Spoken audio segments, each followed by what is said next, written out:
दोस्तों नमस्कार।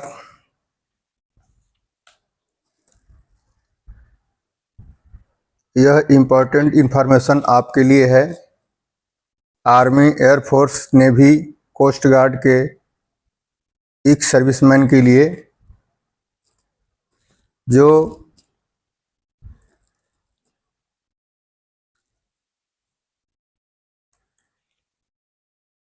बहुत से जवान पेंशन आने के बाद अपने बच्चों का सीए नहीं ले पाते हैं। उसका कारण है कि उनको पता नहीं कि क्या क्या हमें पेंशन आने के बाद गवर्नमेंट के द्वारा, जिला सैनिक बोर्ड के द्वारा क्या क्या मिलता है, नहीं पता होता है कुछ जवानों को। और कुछ जवान लाइन में लगाने के डर से जो है अपना हक नहीं ले पाते हैं। उनको पता है कोई छोटा से छोटा काम ले करके भी जिला सैनिक बोर्ड में जाते हैं तो दिन भर लाइन लगाकर खड़ा रहते हैं, तो जा करके नंबर आता है और उसमें इतना ऑब्जेक्शन दे देते हैं कि बंदा परेशान हो जाता है और जिला सैनिक बोर्ड में जाने से तौबा करने लगता है और जाना बंद कर देता है। तो उसके लिए एक आपके पास एक अच्छा मौका है कि आप अब घर बैठे ये कार्रवाई कर सकते हैं। आप अपने बच्चों का सीए क्लेम कर सकते हैं। दो बच्चों के लिए जो 12वीं क्लास से कम में पढ़ रहे हैं, जो 1 साल का 1200 रुपया मिलता है, 12,000 रुपया मिलता है। इस प्रकार से आप दो बच्चों का 24,000 1 साल में ले सकते हैं। और इसमें ध्यान रखें कि अगर आप मई महीने में 31 मई से पहले पहले अगर ये कार्रवाई कर लेते हैं, जो वीडियो के माध्यम से बताऊंगा कैसे फॉर्म को भरा जाता है, तो आपको 28 दिन के या 1 महीना के अंदर आपका ये क्लेम मिल जाता है। अगर आप लेट करते हैं तो ये अगले साल में आपको मिलेगा ज़रूर, पर अगले साल में मिलेगा, क्योंकि एक एक साल का बजट होता है जो जून में जा कर के क्लोज हो जाता है और फिर जून जुलाई में जा कर के नेक्स्ट सेशन का ग्रांट में आपको ये पैसा मिलता है। तो आइए वीडियो के माध्यम से देखते हैं कि आप घर बैठे कैसे क्लेम कर सकते हैं। इसके बाद फिर आप जैसे अभी इस साल के लास्ट में स्कॉलरशिप भी आने वाला है, वो भी बताऊंगा कैसे आप ले सकते हैं। इस प्रकार से गूगल पर KSB लिखकर टाइप करना है। जब टाइप करेंगे तो देखिए इस प्रकार से पेज खुल के आ जाता है। उसमें KSB लिखा हुआ है, उसको KSB लॉगिन को क्लिक करेंगे। फिर यहाँ पे एक देखिए पेज खुल के आ गया जिसमें लॉगिन केंद्रीय सैनिक बोर्ड लिखा हुआ है ब्लू कलर से। आप इसको क्लिक कर दें। क्लिक करेंगे तो इस प्रकार से एक फॉर्म खुल के आ जाता है। इस फॉर्म को फिल करना है। फिल करने के लिए ये इसमें 2 कॉलम दिया हुआ, एक पंजीकरण के लिए दिया हुआ है और एक है कि लॉगिन के लिए। तो आपके पासवर्ड भूल गए उसके लिए है। तो आपको अभी क्या करना है, सबसे पहले आपको यहाँ पे पंजीकरण वाले कॉलम को मैं बताऊंगा फिल करने के लिए, क्योंकि लॉगिन उसको किया जाता है जो पहले आप पंजीकरण कर लिए होते हैं, उसके लिए लॉगिन का ऑप्शन आता है। लॉगिन में लिखना क्या है, अपना आईडी जो उपयोगकर्ता लिखा हुआ है जिसमें यूजर लॉगिन लिखा हुआ है, उसमें आपको यूजर नेम के जगह पे आपको ईमेल आईडी डालना है और यहाँ पासवर्ड की जगह पे आपको पासवर्ड डालना है। पासवर्ड तब मिलता है जब आप रजिस्ट्रेशन कर लेते हैं, तो आपके ईमेल आईडी पर आपके पास मैसेज आता है एक। उस मैसेज में आपको पासवर्ड आपको बनाने के लिए ऑप्शन आता है, उसको दिखाऊंगा मैं आपको। ये लास्ट में लॉगिन करने के रजिस्ट्रेशन करने के बाद कैसे मैसेज आता है मैं दिखाऊंगा लास्ट में आपको वीडियो। उस प्रकार से आएगा, उसको आप इसमें भरना है और भर करके लॉगिन करना है। तो उससे सबसे पहले मैं आपको रजिस्ट्रेशन के बारे में बताऊंगा कि रजिस्ट्रेशन इसको कैसे करते हैं। देखिए रजिस्ट्रेशन क्लिक कर दिया। रजिस्ट्रेशन करने के बाद आपने स्क्रॉल करके ऊपर ले गया। देखिए अब ये हिंदी में आ गया, इसको हिंदी से मैं इंग्लिश में इसको कन्वर्ट कर रहा हूँ। इसमें आता है ऑप्शन ट्रांसलेटर का, हाँ ट्रांसलेट कर दिया। अंडो कर दीजिए, इसमें ऊपर अंडो लिखा हुआ है। एंडो कर देंगे तो आपको फिर ये इंग्लिश में हो जाएगा। इस प्रकार से एक एक करके मैं आपको इंग्लिश में बताऊंगा। देखिए पूरा पेज खुल गया, 2 पेज होता है, पार्ट 1 ऊपर है, पार्ट 2 नीचे है, 2 पेज को भरना है। तो अब एक एक करके मैं भर के आपको बताना चाहूँगा। देखिए सबसे पहले आज आपको आ जाता है इसमें आप किस कैटेगरी में आते हैं, कैटेगरी को सिलेक्ट करना है। आप एक्स सर्विसमैन हैं, अर्फन है, विडोज हैं, जो भी हैं आप उसको यहाँ पे क्लिक कर लेना आपने। तो मैं एक्सपेन को क्लिक कर दिया। उसके बाद 3 आला आता फर्स्ट नेम, मिडिल नेम और लास्ट नेम लिखने का आपको मैसेज आता है, ऑप्शन आता है। जैसे सपोज दैट आप किसी का नाम है राम कुमार सिंह, तो और राम कुमार सिंह नाम है तो फर्स्ट और सेकंड थर्ड 3 नाम अगर राम हो गया, कुमार हो गया, सिंह हो गया, तो तीनों में एक एक करके भर लेना है। अगर कोई ऐसा है कि 2 शब्द में उसका नाम है, जैसे राम है, सिंह लिखता है, राम सिंह लिखता है, कुमार नहीं लिखता है, तो बीच वाला कॉलम छोड़ देना है, आप फर्स्ट और लास्ट वाले में आप लिख देना है। इस प्रकार से आपका ये प्रोसेस कर लेना है, आपने फिल कर लेना है। उसके बाद अगला कॉलम आता है, इसमें आपने आई कार्ड बनवाया है कि नहीं बनवाया है। अगर आई कार्ड नहीं बनवाए हैं तो नो करना है, और आई कार्ड बनवाए हैं तो एस करना है। उसके बाद देखिए ये सिलेक्ट कैटेगरी वाला आ गया है कि आप किस में हैं, तो आपने उसको आर्मी, नेवी, एयरफोर्स जिसमें उसको आप क्लिक कर लें। उसके बाद आपको रैंक क्या है, आपको रैंक यहाँ पे सिलेक्ट करना है, ऑप्शन आता है, सिलेक्ट कर लेना। उसके बाद यहाँ पे आता है कौन सा राज्य सैनिक बोर्ड है, केएसबी का मतलब राज्य सैनिक बोर्ड है, आपको उस राज्य सैनिक बोर्ड को यहाँ पे क्लिक करके सिलेक्ट कर लेना है। उसके बाद यहाँ पे डेट ऑफ बर्थ आएगा, नीचे डेट ऑफ बर्थ को आपने यहाँ पे क्लिक करना है। इसको कैसे भरना है देखो बता रहा हूँ मैं आपको। सबसे पहले सन वाले कॉलम को यहाँ पे क्लिक कर देंगे, ये पूरा पेज खुल के आ जाएगा सन का, और उसमें आप स्क्रॉल करके ऊपर नीचे ले जाना, नीचे है तो नीचे, ऊपर है तो लिख करके जो भी सन है उस सन को आप क्लिक कर दीजिए। ठीक है, जैसे मैंने क्लिक कर दिया। उसके बाद महीने वाला कॉलम आता मई है, उसको आप क्लिक कर देना है। क्लिक करने के बाद आप इसमें देखना है कि किस महीने में आपका डेट ऑफ बर्थ है, तो उसमें आपको क्लिक कर देना है। उसके बाद की जो डेट है आपको डेट को उंगली रख देना है। आपको देखिए यहाँ पे आपका डेट ऑफ बर्थ आ गया है 21/7/1988। तो इस प्रकार से आपको भर लेना है सारे। डेट ऑफ एनरोलमेंट भी इस प्रकार भरना है। उसके बाद आप डेट ऑफ डिस्चार्ज भी भरना है, आपको वैसे भर लेना आपने निचला कॉलम में। उसके बाद आप डेट ऑफ डेथ, जो विडोज हैं उनके हस्बैंड डेथ कर गए हैं उनके लिए कॉलम है, उनको यहाँ भरना है। उसके बाद हस्बैंड और फादर नेम आता है नीचे, इस वाले कॉलम में आपको फिल करना है। जो एक्समैन हो फादर का लिखेंगे, और जो विडोज हैं अपना हस्बैंड का नाम लिख सकती हैं यहाँ पे। उसके बाद उसके नीचे है ईमेल आईडी का आता है ऑप्शन, इसमें ईमेल आईडी आपने भरना है। उसके बाद उसके नीचे वाले कॉलम में आता है मोबाइल नंबर, अपना मोबाइल नंबर यहाँ पे फिल करना है। उसके बाद अब दूसरा पार्ट आपका खुल जाता है। दूसरा पार्ट में आप आते हैं, दूसरे पार्ट में आपको एड्रेस अपना भरना होता है। सबसे हाउस नंबर अपना भरिए। उसके बाद अपना जो है कि स्ट्रीट जो लैंडमार्क होता है वो भर लीजिए। उसके बाद अपना टाउन भरें। उसके बाद नीचे विलेज भरें। उसके बाद उसके नीचे आता है सिटी, सिटी वाला कॉलम में सिटी भर लें। उसके बाद स्टेट का आता है कॉलम, उसको सेलेक्ट करें जिस स्टेट का है, साइड में एरो दिया है उस हिसाब से आपने सेलेक्ट को राज्य को सिलेक्ट कर देना है। उसके बाद डिस्ट्रिक्ट आता है, डिस्ट्रिक्ट को आप सेलेक्ट करना है, ऑप्शन है उसमें। उसके बाद फिर कंट्री, आपका इंडिया तो है ही, कंट्री है ही ऑलरेडी। उसके बाद यहाँ पे पिन कोड को सिलेक्ट करना है, आपका जो भी पिन कोड है। उसके बाद नीचे वाले कॉलम में आपका आता है bank name of bank account holder, आप उसमें जो भी अकाउंट में आपका नाम है उसमें नाम दर्ज करना है।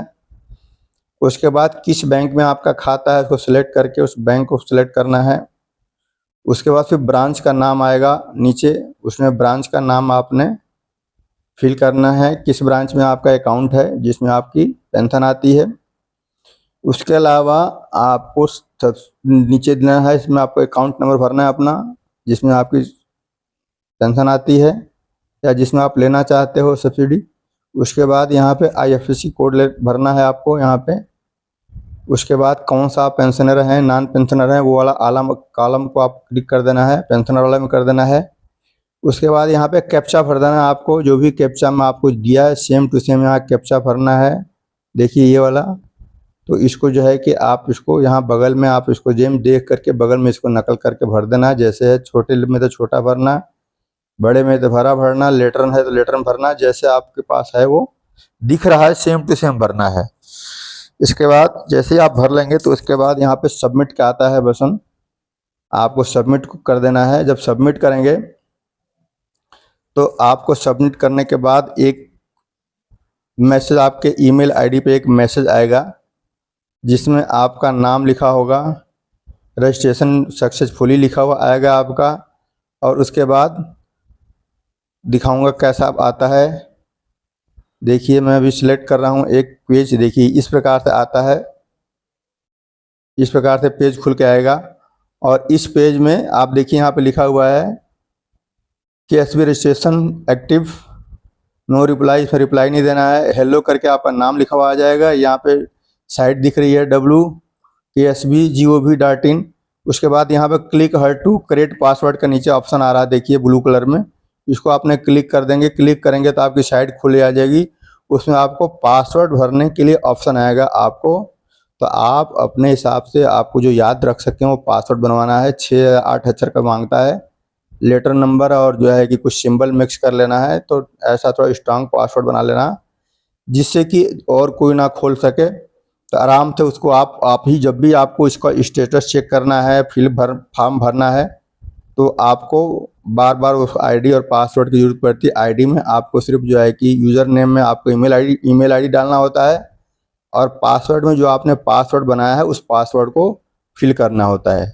जैसे अपना पासवर्ड और लॉगिन को फिल करेंगे तो एक और पेज खुल के आएगा, उस पेज को दिखाऊंगा किस प्रकार से पेज खुलता है।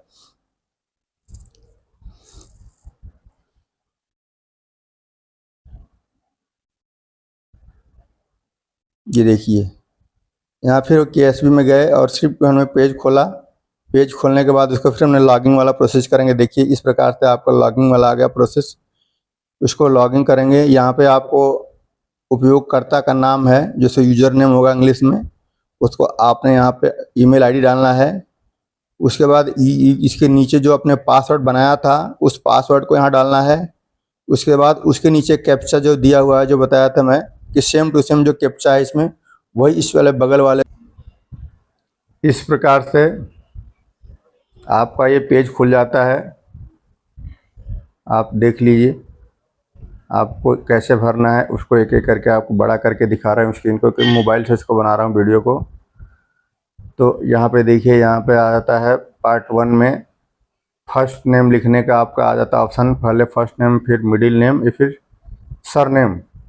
तो आप इस प्रकार से आप इसको फिल कर लेना है। आप इसको बड़ा करके देख सकते हैं, जूम करके देख सकते हैं। उसके बाद यहाँ पे फिर आ जाता है आपका, देखिए सरनेम डाल दीजिए।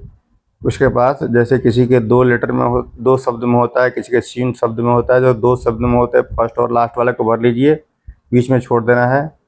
उसके बाद आपको सर्विस नंबर भरना है, आपको डेट ऑफ बर्थ भर देना है, डेट ऑफ डेथ भरना है, जो एक सर्विस मैन है, जो मतलब जो विधवा है उनके लिए है, उनके आदमी कब एक्सपायर हुए थे उनके लिए है।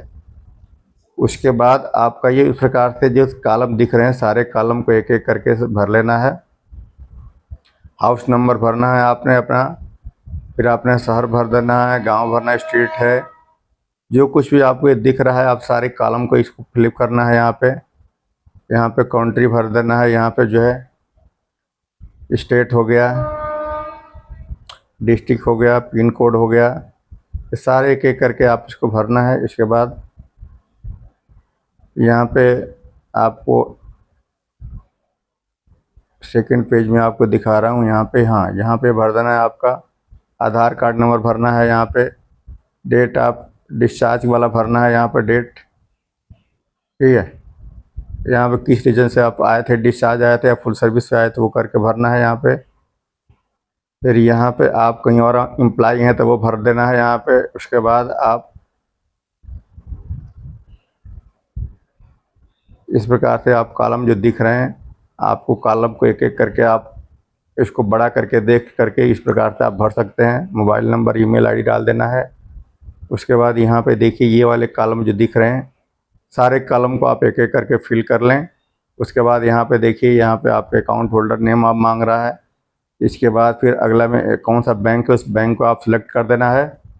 उसके बाद आपको नीचे आ रहा है, आपको अकाउंट नंबर यहाँ पे मेंशन करना है, यहाँ पे IFSC कोड भरना है। यहाँ पे कोई एडिशनल इन्फॉर्मेशन आपके पास है तो वो भर देना है, और नहीं तो आप छोड़ दीजिए इसको ब्लैंक। उसके बाद आपको ये देखिए यहाँ पे आपका किस ईयर के लिए आपको अप्लाई करना है, आपको ईयर भरना है इसमें। उसके बाद कितने बच्चों के लिए भरना है वो भरना है इसमें। उसके बाद यहाँ पे कुछ डॉक्यूमेंट अपलोड करना होता है, उस डॉक्यूमेंट को यहाँ अपलोड करना है। 8 डॉक्यूमेंट मांग रहा है। आप एक एक करके पढ़ करके और एक एक करके जो है कि आप चूज फाइल में जाना है, चूज करना है। उसके बाद आपके गैलरी में चले जाना है, गैलरी में अपलोड करना है। आपको ये भरने से पहले आपको ये करिए, ये डॉक्यूमेंट वगैरह कुछ हैं जो कि आपको यहाँ पे पहले ही आपको अपने फ़ोन में या लैपटॉप में खींच कर रख लेना है, ताकि यहाँ अपलोड करते समय आपको परेशानी ना हो। बाद में अपलोड कर सकते हैं, लेकिन आपको अगर पहले पता हो तो आप पहले अपलोड करें। तो यहाँ पे देख लीजिए, देख करके आप इसको जो है मिनिमाइज करके और दोबारा इसको अपलोड कर करके, और आप धीरे से फिर दोबारा खोल करके इसको आप भर सकते हैं। एक करके अपलोड करना है। उसके बाद जब सारे जो अपलोड कर लेंगे, ये इसको पढ़ लेना आप, सारे चीज़ें हैं। उसके बाद यहाँ पे देखिए, यहाँ पे ये इसको जो है कि एक बॉक्स सा बना हुआ है कि जो मैंने सारी शर्तों को पढ़ ली है, और जो भी अब मैं यहाँ से जो कुछ भी मैं इंफॉर्मेशन दे रहा हूँ, बिल्कुल सही इंफॉर्मेशन दे रहा हूँ। तो उसके लिए आपको यहाँ पे क्लिक करना है, तो आप सही का निशान कर लेना है। और उसके बाद आपको यहाँ पे सेव का ऑप्शन आएगा, उसमें जाकर प्रिंट कर लेना है या सेव कर लेना है। हो सकता है आप एक बार प्रिंट निकलवा लेंगे तो अच्छी बात है। हो सकता है किसी कभी किसी को जिला सैनिक बोर्ड वाले बुला लेते हैं कि आप डॉक्यूमेंट ले करके बाई हैंड भी आए, तो बाई हैंड भी जमा करवाते हैं। कभी कभी ऐसे हो जाता है। तो उसके बाद सेव एंड फॉरवर्ड का ऑप्शन आता है नीचे, उसको सेव एंड फॉरवर्ड में उसको क्लिक करना है और सेव एंड फॉरवर्ड कर देना है आपको। तो फॉरवर्ड हो जाएगा आपका और सेव हो जाएगा। जैसे ही सेव फॉरवर्ड हो जाएगा तो फिर आपको एक और ऑप्शन आ जाता है, जिसमें स्टेटस आप चेक कर सकते हैं, आपका स्टेटस क्या है। तो उसको मैं क्लिक करके आपको दिखाता हूँ। यहाँ पे पहले से मैंने खींच के रखा है, जो देखिए यहाँ पे आएगा। इस प्रकार से आपको ये स्टेटस आ जाता है आपके बच्चों के इसके लिए। तो आप इस प्रकार से अपना क्या कोई आपको पेंडिंग है या अप्रूव हो गया है, तो उसके लिए आप यहाँ पे आप चेक कर सकते हैं। अगर कोई ऑब्जर्वेशन है तो इसमें ऑब्जर्वेशन भी लिखा हुआ आ जाता है। एक मैसेज ऐसा बना होता है, उसको क्लिक करेंगे तो मैसेज आपके लिए होता है, उसमें आपको लिखा रहेगा। उसको आप पढ़ करके उसको करेक्ट करना है। अब करेक्ट करके दोबारा फॉरवर्ड एंड सेव कर देना है, तो दोबारा अब उनके पास चला जाएगा, दोबारा उसको वो सही कर देंगे और जल्दी से जल्दी आपकी कैरिड आउट हो जाएगी आपकी प्रॉब्लम। और आपको जो जिस चीज़ के लिए आपने फॉर्म भरा, फिलअप किया है, वो कुछ दिन के बाद आपके पैसे अकाउंट में आ जाते हैं। चाहे आप आई कार्ड के लिए भरे हों तो आई कार्ड वाला भी आपको उसी प्रकार से आपकी आई कार्ड बन जाएगी, या किसी स्कॉलरशिप के लिए किए हैं, या किसी और जैसे डिसेबिलिटी वगैरह क्लेम करने के लिए आप कर रखे हैं किसी बच्चों के लिए, उसका भी इसी प्रकार से कर भरना है। या कोई आप कोई इंस्ट्रूमेंट वगैरह खरीदने के लिए, जो विकलांग बच्चे हैं या सैनिक विकलांग हैं, जिनको कुछ गवर्नमेंट से खरीदने के लिए पैसे मिलते हैं, आप खरीद सकते हैं, उसके लिए अनुदान दिया जाता है गवर्नमेंट के द्वारा, तो वो भी आप यहाँ से ले सकते हैं। इसी प्रकार से एक एक करके आपका सारे समस्याएं किल होती जाएंगी, और आप जो है आप अपना जो भी आपको बनता है हकदार हैं आप, वो हकदार आप उसको आप हक ले सकते हैं। तो आप इस वीडियो को देखने के लिए धन्यवाद।